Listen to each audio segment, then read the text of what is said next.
Bienvenue à tous dans ce podcast, dans cette émission Nec plus ultra, jusqu'où ira l'homme dans sa quête de la perfection.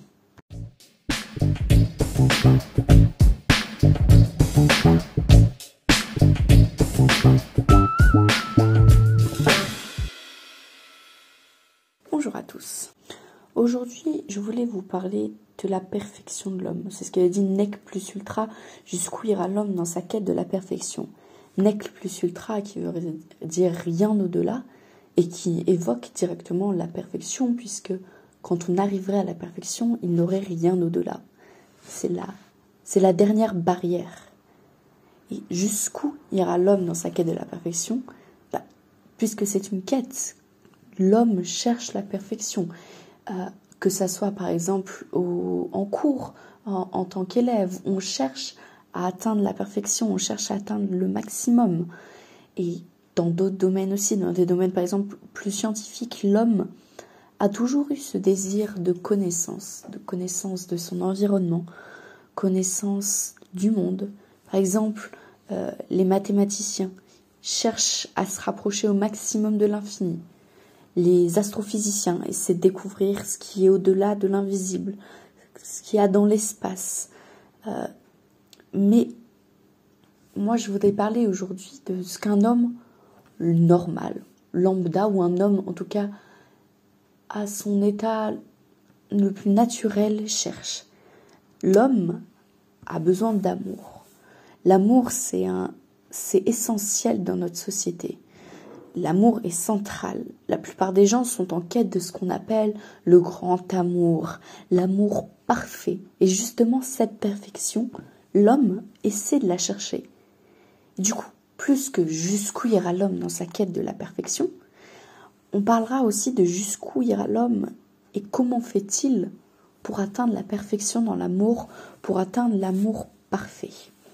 Et la quête de cet amour, l'envie d'atteindre cet amour parfait, c'est pas qu'une notion contemporaine. Puisque l'amour est présent dans toute la société depuis l'Antiquité. Et cette envie aussi de perfection est aussi présente depuis autant de temps. Donc, l'homme cherche la perfection également dans l'amour. Et aujourd'hui, j'essaierai justement d'aborder deux visions de cette quête de l'amour parfait. Une vision antique, avec le mythe de Pygmalion, et une vision contemporaine, où je m'appuierai sur celle du film de science-fiction Her. Et avec ces deux sources, on pourra établir un bilan de cette quête. Est-ce que cette quête est possible ? Est-ce que l'amour parfait existe ? Et est-ce que l'homme peut atteindre la perfection ? Et du coup, on reviendra à la fin sur cette perfection et ça nous amènera à discuter de l'intelligence artificielle et de la place qu'elle a et qu'elle va occuper dans notre société. Et si cette intelligence artificielle constitue l'accomplissement de la perfectibilité humaine et est en tant que telle parfaite. Et du coup, moi, j'ai voulu me baser sur le mythe de Pygmalion, puisque d'abord, c'est un mythe antique, un mythe romain, ou un personnage grec, mais écrit par un Romain, Ovide, dans son célèbre écrit Les Métamorphoses. Et le mythe de Pygmalion est très intéressant, puisqu'en fait, ça nous raconte l'histoire d'un homme, Pygmalion, qui est un artiste sculpteur grec, et qui, après avoir été déçu en tout cas, et presque même dégoûté des femmes de sa cité, décide de se vouer au célibat. Donc il renonce à l'amour. Et il va un jour prendre de l'ivoire et sculpter dans l'ivoire. Il va sculpter le corps d'une femme. Et le corps de cette femme sculpté dans le marbre, il est parfait. Pygmalion, tellement il est subjugué par la beauté de ce corps, en tombe amoureux. Et d'un amour qui, même si on peut se dire qu'il n'y a pas d'âme dans cette statue, il n'y a pas une connexion entre deux âmes, il y a connexion plutôt entre une âme et quelque chose uniquement de matériel. Entre une âme, celle de Pygmalion, et de la pierre. Et tellement la beauté du geste de Pygmalion est forte et bah, on a l'impression que cette statue est vivante. Et Pygmalion tombe amoureux de cette statue. Par exemple, Ovide nous dit que il donne à la statue des baisers pleins d'amour et croit que ces baisers lui sont rendus. Il lui parle, l'écoute, la touche légèrement, croit sentir la chair céder sous ses doigts. Tantôt il lui prodigue de tendres caresses, tantôt il lui fait des présents qui flattent la beauté. Il la nomme la fidèle compagne de son lit. Il l'étend mollement sur le duvet le plus léger, comme si des dieux, elle, reçut le sentiment et la vie. Et du coup, là, on a une vision de la perfection humaine.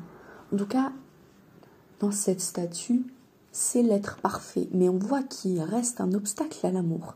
Que même si matériellement, la statue est parfaite pour Pygmalion, eh ben, il n'est pas entièrement satisfait, puisque ce n'est pas une âme qu'il a face à lui. C'est juste, ce n'est même pas un corps, c'est de la pierre.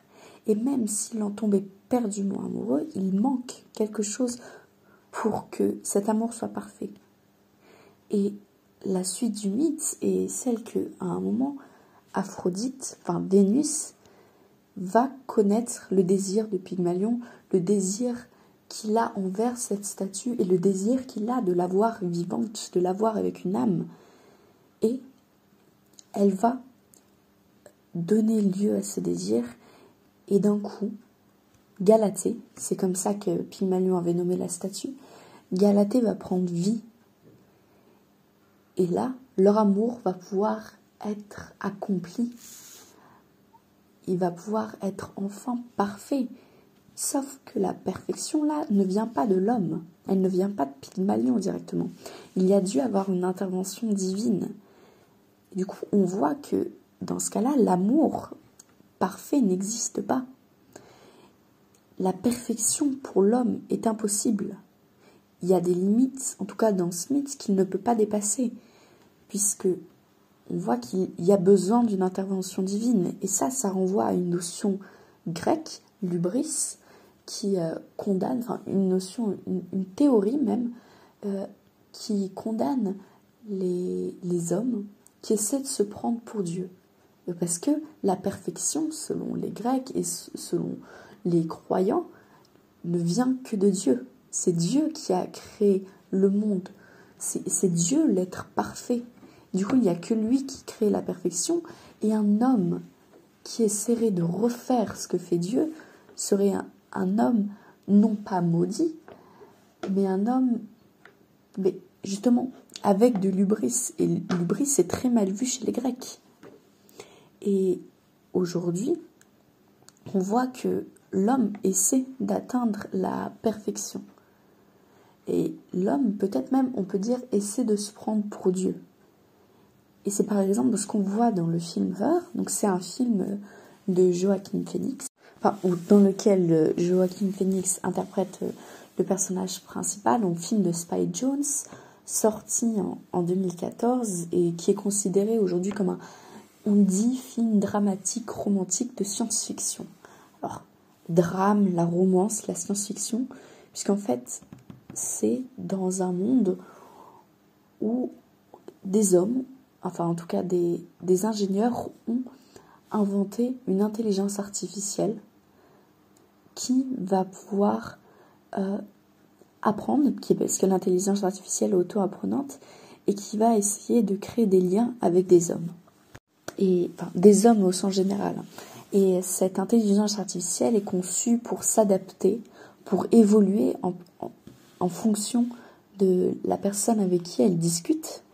Et le personnage principal, Théodore, lui, va acheter cette intelligence artificielle et va commencer à lui parler. Il va commencer à se lier d'amitié avec cette intelligence artificielle et il va même la nommer, puisqu'elle va s'appeler Samantha. Et du coup, au fur et à mesure de conversation, Théodore commence à même, en plus de l'amitié, ressentir de l'amour envers cette voix. On peut considérer ça, la vision, l'âme, là, même si elle n'est pas humaine, on a l'impression que l'intelligence artificielle ressent des sentiments. ou en tout cas elle n'en fait part à Théodore. Et du coup, Théodore tombe amoureux d'une voix, d'un nom, mais pas d'un corps. Et c'est le contraire justement de Pygmalion, puisque Pygmalion, lui, tombe amoureux d'un corps, mais pas d'une âme. Et on peut dire que Théodore tomberait plutôt amoureux d'une âme, mais pas d'un corps. Et du coup, ici, on a l'intelligence artificielle a été créée pour atteindre la perfection, pour essayer de combler au maximum les désirs de l'homme. Et dans un sens, ça a réussi, puisque Théodore est tombé amoureux de cette intelligence. Il en est tombé amoureux. Pour lui, elle est la perfection et c'est celle qui le comprend, qui l'accompagne, qui est toujours là pour elle. Mais comme on l'a dit, c'est un film dramatique et donc avec un drame à l'intérieur. Et en fait, Théodore va se rendre compte, c'est un moment que il essayait de parler justement à Samantha, mais va se rendre compte que Samantha ne répond pas. Et il va apprendre après qu'en fait, Samantha appartient à un réseau d'autres intelligences artificielles et que, en fait, il n'y a pas qu'avec lui qu'elle parle. Elle parle avec des millions d'autres personnes et elle est tombée amoureuse, elle aussi. Ou en tout cas, elle a des liens d'amour avec moins que des millions, hein, mais elle a des liens d'amour avec plusieurs centaines de personnes. Et Théodore, bien sûr, se sent blessé dans sa vanité. Il se sent un peu détruit. Il ne croit plus justement en l'amour. Et lui qui avait cru pourtant en cet amour parfait, c'est un désenchantement pour lui. Et du coup, cet amour qu'il ressentait n'est plus parfait. Et c'est là où on voit les dangers peut-être de cette quête de la perfection. Parce que, et là je vais partir sur un message peut-être, en tout cas une affirmation plus personnelle, je ne crois pas en la perfection. Pas parce que par exemple je crois en Dieu ou je crois que la perfection peut être divine, n'est que divine en tout cas, mais je pense que l'homme, même si un jour il croit avoir atteint la perfection, on pourra toujours faire plus. Et c'est un peu comme la théorie de l'expansion de l'univers. Ça s'arrête jamais, c'est l'infini. On pourra, pour moi, jamais atteindre la perfection parce que la perfection n'existe pas. Et du coup, les dangers de chercher cette perfection, c'est de ne pas pouvoir s'arrêter. On aura toujours un désir, une envie, un manque, puisque ça ne pourra jamais être parfait, ça ne pourra jamais être complet. Et dans ces deux visions, la vision antique et une vision plutôt contemporaine, on voit que c'est l'homme lui-même qui va créer sa perfection. L'homme est auteur, et comme c'est sa quête, il essaie de s'approprier, et en tout cas pas de s'approprier, mais c'est un processus en tout cas industriel, artisanal industriel, parce que Pygmalion construit la statue de ses mains. L'intelligence artificielle est construite par des hommes. Et les hommes essaient d'adapter ils savent, ils ont la plupart du temps conscience que la perfection, en fait, elle va être très subjective. Et c'est une idée, mais chacun a une idée différente de ce qu'est la perfection. Et du coup, l'homme essaie de créer la perfection pour l'être humain individuel et pas pour l'homme avec un grand H. Et justement dans les deux histoires, pour Théodore, c'est l'homme va créer pour lui quelque chose qui va s'adapter à lui. Et Pygmalion va créer une statue pour lui. Et pourtant, dans notre société aujourd'hui, on ne peut pas, pour l'instant, on ne peut pas faire en sorte que, par exemple, quelqu'un nous aime ou que quelqu'un soit parfait. Par exemple, on tombe amoureux de quelqu'un, mais on se rend compte que cette personne, elle a par exemple les yeux bleus, alors que nous, dans notre idéal, la personne qu'on aimait avait les yeux marrons, on ne peut pas le changer. Et là, dans ce cas-là, la perfection, ça serait ce qui s'adapte à l'homme. Et c'est aussi dans ce cas-là que la perfection est impossible, puisque on ne peut pas adapter un humain par rapport à un autre, ou en tout cas ça n'a pas encore été fait. Et même si de plus en plus il y a des recherches au niveau de la biologie, de la microbiologie et au niveau de la génétique, Et aujourd'hui, c'est pas possible. Surtout, il y a la question de l'éthique derrière. Et du coup, aujourd'hui, on ne peut pas atteindre la perfection, on ne peut pas avoir notre idéal humain. Et du coup, on va chercher cette perfection autre part. Mais on ne la trouve pas. Du coup, cette quête de la perfection, cette quête de l'amour parfait est impossible. À part si le divin nous aiderait à atteindre la perfection. Mais dans ce cas-là, l'homme seul ne peut pas atteindre cette perfection. Mais ce n'est pas pour autant qu'il essaie d'y arriver. Et c'est de là où je voulais en venir avec l'intelligence artificielle. L'intelligence artificielle, pour moi, c'est un sujet qui m'intéresse énormément, pas forcément au niveau technique, parce que je ne souhaite pas, en tout cas, m'investir dans la partie plutôt scientifique de l'intelligence artificielle, mais plutôt dans une partie peut-être philosophique et dans la raison pour laquelle l'homme souhaite avoir et souhaite atteindre l'intelligence artificielle et qu'on dit auto-apprenante. C'est-à-dire que l'homme créerait quelque chose qui n'aurait plus besoin de lui. Parce qu'aujourd'hui, toutes les machines, même si elles sont programmées à un point départ, on doit les reprogrammer sûrement, alors que l'intelligence artificielle, à partir du moment où elle est lancée, elle va apprendre d'elle-même. Et ça, c'est quelque chose qu'on n'avait pas vu avant, quelque chose industriel qui, après, va avoir des capacités humaines, c'est-à-dire elle va avoir des facultés humaines. Et dans ce cas-là, l'intelligence. Et du coup, là, on a l'homme qui se prend pour Dieu, puisque l'homme aurait réussi à créer quelque chose qui a des qualités humaines et des qualités intellectuelles. Et c'est considéré par beaucoup aujourd'hui, l'intelligence artificielle, c'est pour beaucoup un rêve. Bien sûr, il y a des défauts. Le fait, par exemple, que l'intelligence artificielle, un jour, peut-être pourra remplacer l'homme. Parce que même aujourd'hui, l'intelligence artificielle est de plus en plus utilisée. On a vu, c'est pas un scandale, mais dans l'éducation, il y a eu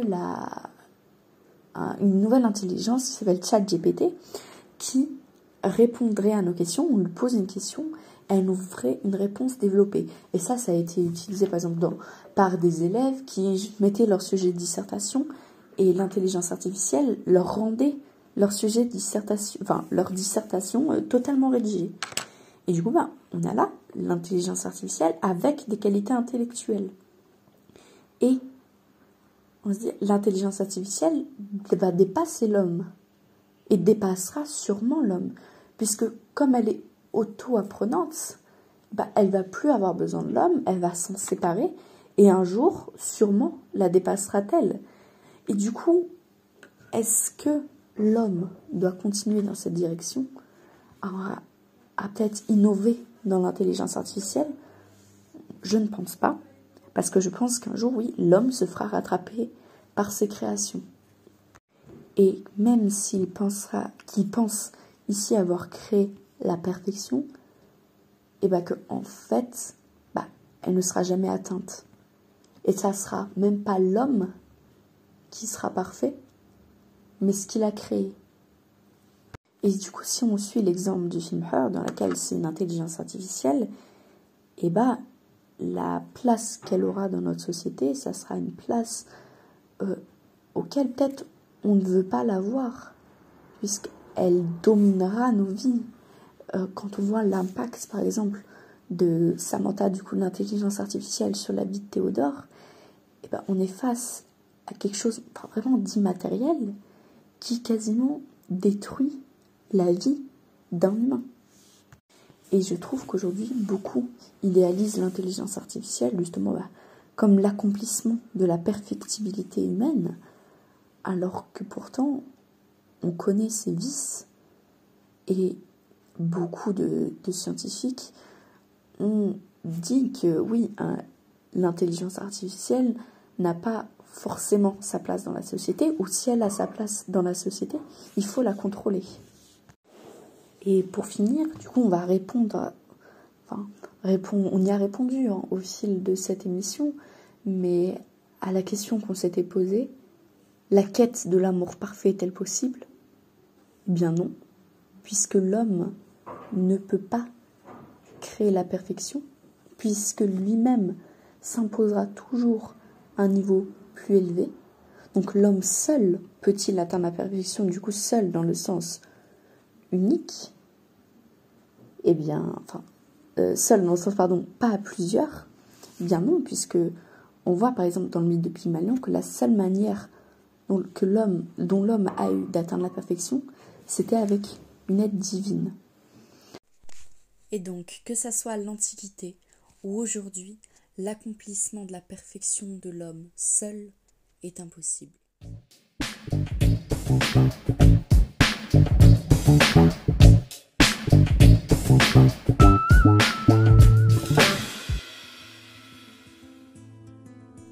Eh bien, je vous remercie d'avoir passé cette vingtaine de minutes en ma compagnie, de m'avoir écouté.